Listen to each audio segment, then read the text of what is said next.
내배수 연계 분석법이라는 저만의 차트 분석 방법을 알려드리겠습니다. 내배수 연계 분석법은 차트는 살아 숨쉬고 있다. 그래서 작은 파동이 모여서 또 하나의 큰 파동이 되고, 큰 파동이 모여서 더 큰 파동을 만들고, 더 큰 파동이 모여서 더 큰 파동을 만든다. 라는 겁니다. 보통 이런 식으로 한 개의 파동은 세 번의 상승과 하락으로 이루어지는 게 일반적입니다.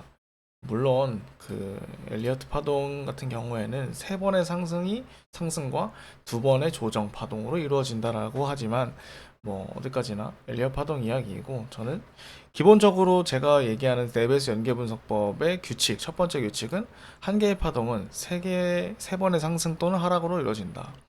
때에 따라선 두 번, 네 번, 다섯 번 이런 수치, 두 번, 네 번, 다섯 번의 상승 또는 하락 파동을 그릴 수가 있는데, 경험상으로는 한 20에서 40% 정도가 됩니다.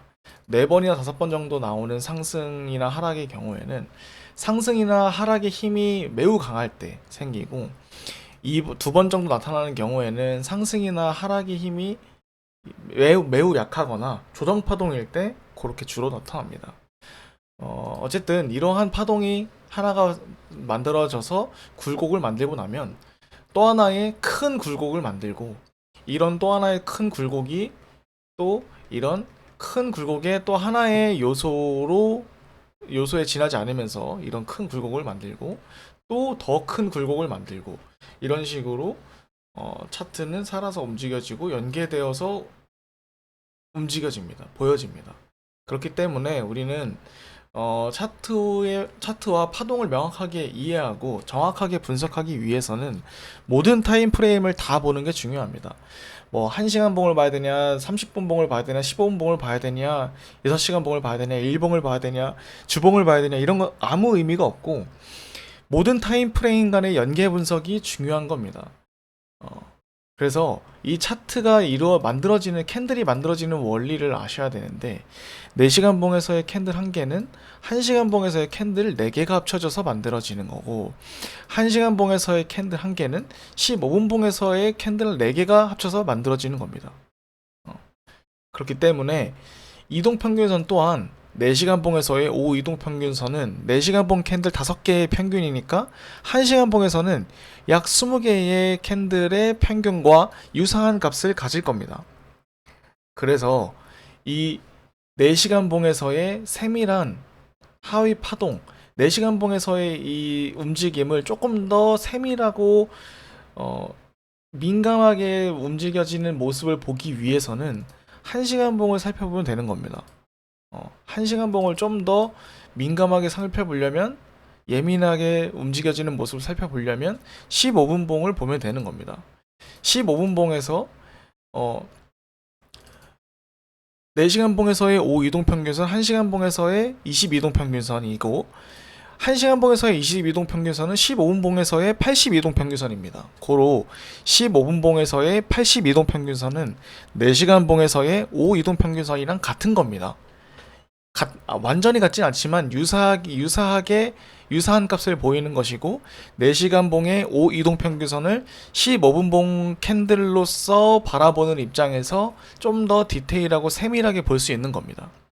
그러한 연계 분석 개념을 가지고 보자면은, 코인처럼 24시간 돌아가는 시장에서는 저 같은 경우에는 한 달 나누기 4 하면은 8일, 나누기 4 하면 2일, 16시간, 4시간, 1시간, 15분, 4분, 1분, 15초.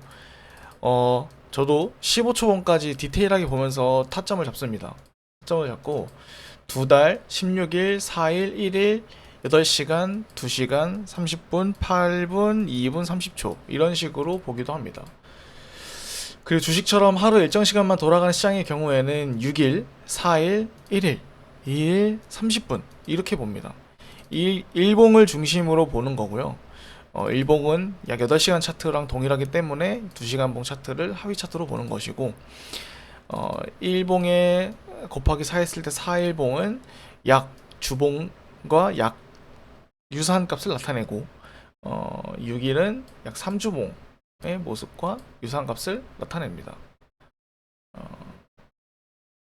이게 잘못 썼네요. 16일인데 16일입니다. 그래서 이동평균선도 중요해요. 그래서 아까 얘기했던 것처럼 5이동평균선, 22동평균선, 82동평균선, 322동평균선, 128, 1282동평균선 이렇게 4배수로 증가하는 이동평균선을 보는 겁니다. 어떤 차트에서의 5이동평균선은 어떤 차트에서는 그게 22동평균선으로 보여질 것이고 어떤 차트에서는 82동평균선으로 보여질 것이고 어떤 차트에서는 322동평균선으로 보여지는 겁니다. 그래서 그리고 또 이 이동평균선의 파동의 힘을 나타내주는 지표는 스토캐스틱 모멘텀 인덱스 지표를 쓰고 있는데 스토캐스틱 슬로우 지표의 K선을 좀 더 지수 이동평균한 지표입니다. 그래서 슬로우보다 좀 더 둔화된 지표라고 볼 수 있습니다.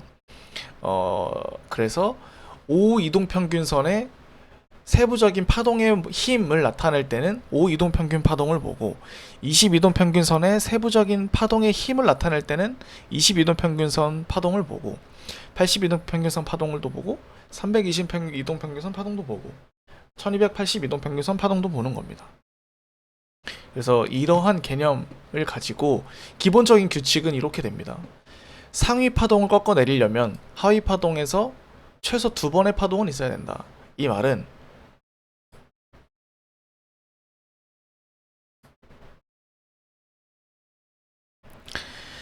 요 상위 파동을 돌려 올리려면 최소 이 오이동 평균선이 2번의 움직임을 나타내 줘야 된다.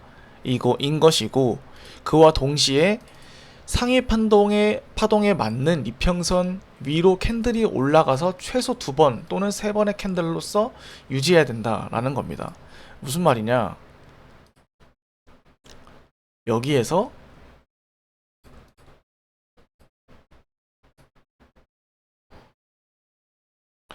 (22동) 평균선 파동을 돌려 올리려면 최소 5이동 평균선이 2번의 움직임을 나타내 줘야 되는데 이런 식으로 2번의 움직임을 나타내 줘야 되는데 거기다 플러스 조건으로 그 22동 평균선이 돌아 나가려는 거를 우리가 보려는 거니까 22동 평균선 파동이 22동 평균선 파동이 돌아 나가려는 걸 보려고 하는 거니까 22동 평균선 위로 캔들이 안착해야 된다는 겁니다. 그래서 여기서 보면은 5이동 평균선 파동이 2번을 그렸을 때 22동 평균선 캔들 위로 올라가서 안착하지 못했습니다. 그러니까 22동 평균선 파동은 돌아나가지 못했습니다. 그래서 계속 빠지고 있는 것이고 한 번 더 움직임을 만들어 줄 때 22동 평균선 파동 위에서 움직임을 지켜주는 움직임을 만들어내니까 그때서야 이제 돌아 나가려고 하는 겁니다. 디테일하게 보면은 완전 디테일하게 보면 이 시점부터 이제 서서히 돌아 나가려고 한다고 보고 있는 거죠. 그래서 보면 턴어라운드가 되기 시작한다라고 볼 수 있잖아요. 그죠? 명확하게는 요 지점부터 됐다라고 보고 딱 볼게요. 그러면 어떻게 보이냐?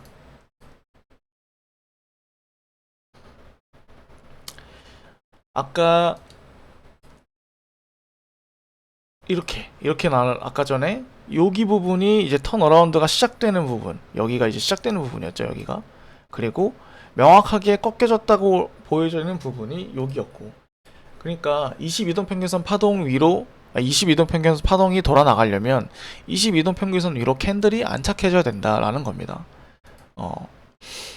그래서 이러한 성질을 가지고 있다라는 거를 이해를 하면 됩니다. 그리고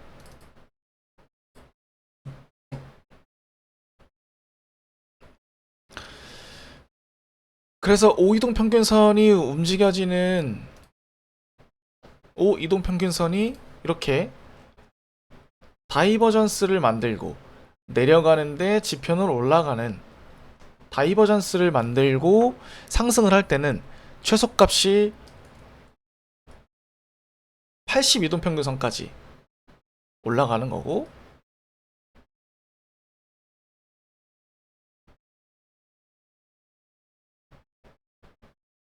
최종 타입값은 5이동 평균선이 3번의 파동으로 마무리되거나 오이평 파동이 다이버전스를 만들거나, 예외로 하위 차트에서 오이동 평균선의 파동이 다이버전스를 만들어가지고 강한 힘으로 내려 꽂거나, 오이동 평균이 2번의 파동으로 마무리가 되거나 인 겁니다. 그래서 여기서 사례를 보면은 현재 16일 차트에서의 IMC는 오이동 평균선의 힘으로 올라갔어요. 오이동 평균선의 힘으로 올라갔고 82동 평균선까지 1차 타겟을 쳐줬습니다. 그런데 아직, 그래서 1차 타겟 값으로는 도달했다는 로고 볼 수 있고, 이거 지우고 조금 볼게요. 여기서 이제 1차 타겟 값은 도달했다라고 봐야 되는 것이고, 그리고 최종 타겟 값으로는 이 녀석이 한 번, 2번, 3번, 이동 평균선 3번 이렇게 움직여질 때 최종 타겟을 볼 수 있겠죠. 그래서 지금의 움직임은 굉장히 중요합니다.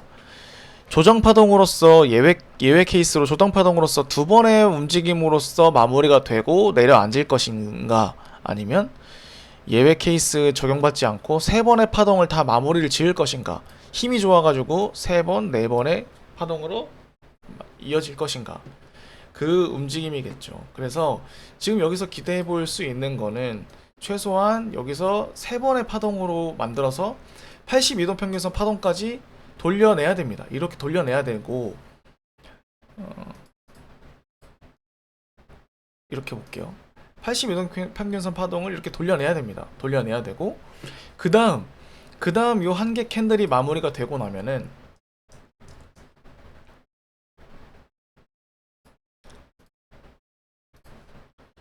이 22도 평균선 파동이 이렇게 올라갈 거란 말이죠. 이렇게 올라갈 거예요.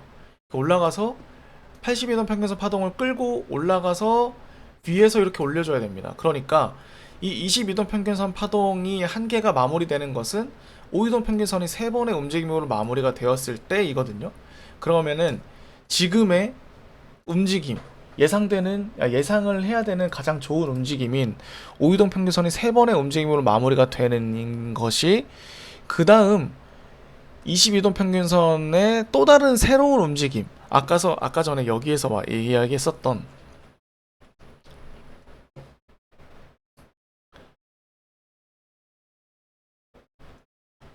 이 녀석의 움직임이 이 새로운 큰 파동의 굴곡의 움직임의 일부분으로서 작용이 되는 거를 기대를 해야 된다 이겁니다. 그래서 여기서 보면 어떻게 그거를 이제 봐야 되냐, 22도 평균선 파동이 여기서 이렇게 돌아나가야 돼요. 확실하게 돌아나가려면은 이제 22도 평균선 파동을 22도 평균선을 더 이상 깨지 말아야 됩니다. 깨지 않으면 얘가 이제 내려가지 않아요. 내려가지 않고 이 위로 계속 올라갈 겁니다. 여기 위에서 타고 올라갈 거고, 이 과매도 구간을 탈출할 겁니다. 탈출해서 위로 올라가서 중간 라인도 올라가고, 여기서 뭐 이런 식으로 파동을 그려서 올라가면은 좋겠죠. 이런 움직임을 기대를 해야 되는 겁니다. 그리고 그렇게 되었을 때 22동 평균선 파동이 쌍바닥을 그리면서 올라가는 모습이기 때문에 얘가 22도 평균선 파동이 82도 평균선 파동 위에서 한 번, 2번, 3번 파동이 마무리될 때까지 지켜볼 수도 있다라는 겁니다. 그래서 이러한 희망찬 모습으로 보았을 때는 나쁘지 않다라고 볼 수 있을 것 같고, 장기적으로는. 그런데 이 관점은 16일 차트로 보는 거기 때문에 최소 2, 3년 보는 관점인 겁니다. 최소 2, 3년. 내년 중반까지도 봐야 돼요. 내년 중반까지도 봐야 되는 움직임인 거고, 지금 전체적인 큰 모습으로 보았을 때는 이렇게 여기서 상장을 하고 나서 쭉 받았다가 여기에서 이제 매집이 이루어진 거라고 볼 수 있을 거고, 여기에서 뚫고 올라가면서 5이동 평균선의 파동의 힘으로 한 번, 2번, 3번, 4번의 파동의 큰 움직임으로 나타나고 떨어졌어요. 아까 전에서 여기서 이야기했던 기본 규칙이죠. 두 번, 네 번, 다섯 번의 상승 또는 하락 파동을 그린다. 그래서 여기서 오이동 평균선의 파동의 힘으로, 오이동 평균선 파동의 힘으로 한 번, 두 번, 세 번, 네 번의 파동 움직임을 만들어내고 종결됐어요. 종결되고 한 번, 두 번, 세 번의 파동 흐름을 만들어냈고 다시 한번 오이동 평균선 파동의 힘으로 한 번, 두 번 찔러 올렸어요. 찔러 올리고 지금 다시 빠지고 있는 상태였던 거죠. 그래서 한 번 저점을 깨고 두 번 저점을 깨고 세 번째 저점을 깬 상황에서 돌려 올라간 겁니다. 세 번 기본 법칙을 딱 준수한 채로 올라가고 있는 중이에요. 그래서 오이동 평균선이 이제는 세 번의 흐름 또는 두 번의 흐름이 만들고 나서 마무리가 될 거라고 예상을 할 수 있는 거고, 그거의 연쇄적인 반응으로 22동 평균선까지 긍정적인 흐름으로 만들어지기를 희망하면 좋은 겁니다. 근데 다만 지금 여기서 딱 보았을 때 얘가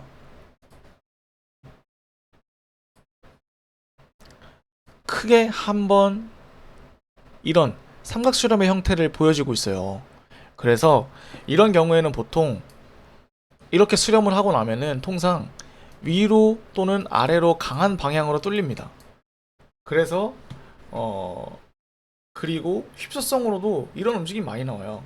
살짝 뚫어 올렸다가 아래로 쳐박는 거, 살짝 뚫어 내렸다가 아래 위로 쳐 올리는 거, 이런 휩소성 무빙이 충분히 나올 수 있기 때문에 장기적으로는 현재는 삼각수렴 구간에 접어들고 있다. 그래서 얘가 큰 상승 이후 2파가 진행되고 있는 시점에서 3파를 만들려고 하는 중간 과정에 있는 것인지, 아니면 파동이 어느 정도 마무리가 되고 쭉 장기 침체 구간으로 접어드는 그러한 구간인 건지 이제 지켜봐야 됩니다. 장기 침체 구간으로 접어든다면은 충분한 매집 기간이 필요할 거고요. 충분한 매집 기간이 필요하면서 이제 이런 것처럼 최소한 2년 정도의 박스권 횡보가 필요합니다. 박스권 횡보가 필요하고 급락으로 투매를 유발시키면서 매물대를 다 먹은 다음에 그 다음에 올려내리는 그런 모습이 필요합니다. 현재는 그렇게 보여요. 그래서 지금 보면은 어쨌든 탈출을 해야 되잖아요. 7,450원 부분이니까 일단은 장기적인 흐름에서는 좀 지켜볼 필요가 있는데, 22동 평균선이 깨지지 않는다라고 한다면 조금 들고 가볼만 하다. 현재로선 들고 가볼만 하다 인 거고, 7,450원이 도달이 된다라고 하면은 무조건 절반 털어내세요. 무조건 본절에서는 절반, 또는 지금 조금 내가 볼 때는 많이 들어갔으니까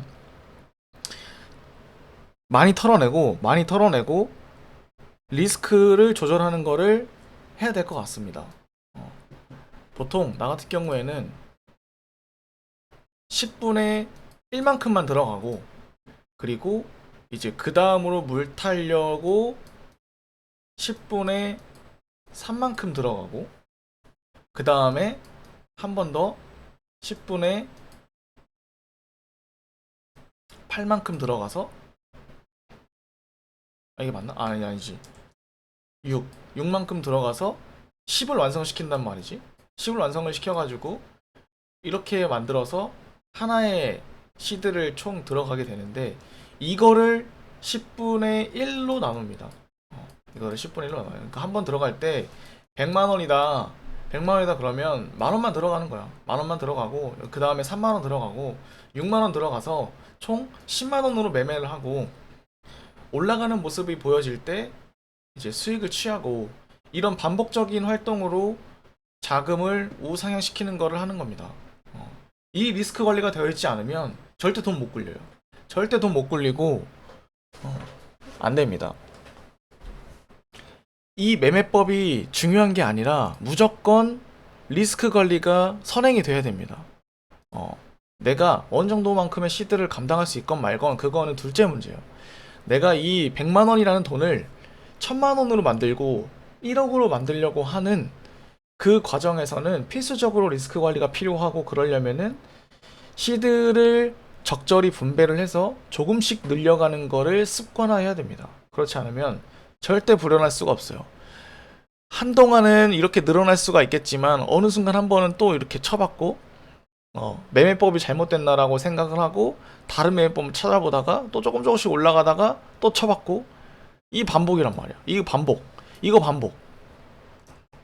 그래서 한 번씩 쳐박을 때마다 나의 매매법이 잘못되었는지를 또 체크하고, 다른 거 또 도입하고, 다른 거 도입하고, 또 시도해보고, 다른 거 도입하고, 평생 도입만 하다가 끝나는 거야. 평생 도입만 하다가 끝나.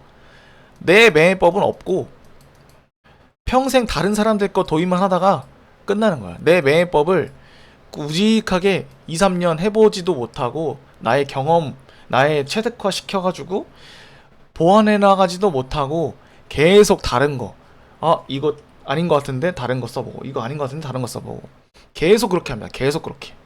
그래서 매매법이 중요한 게 아니라 이 리스크 관리가 중요한 것이고, 이 리스크 관리가 먼저 선행된 상태에서 나의 이 매매법을 지금부터 같이 공부해 왔으면 좋겠다라는 겁니다. 내외수 연계 분석법, 이 기초를 이해를 하고 한번 차트가 어떻게 움직여지는지를 한번 쭉 파악을 해보고, 그 다음에 이제 나와 함께 심화 과정으로 넘어가는 거를 해봤으면 좋겠어요. 영상이 조금 길었어. 20분 정도 되는데 이거 진짜로 여러분들의 인생을 바꿔줄 수 있는 그런 내용이라고 생각을 해주고 끝까지 들어줬으면 좋겠습니다.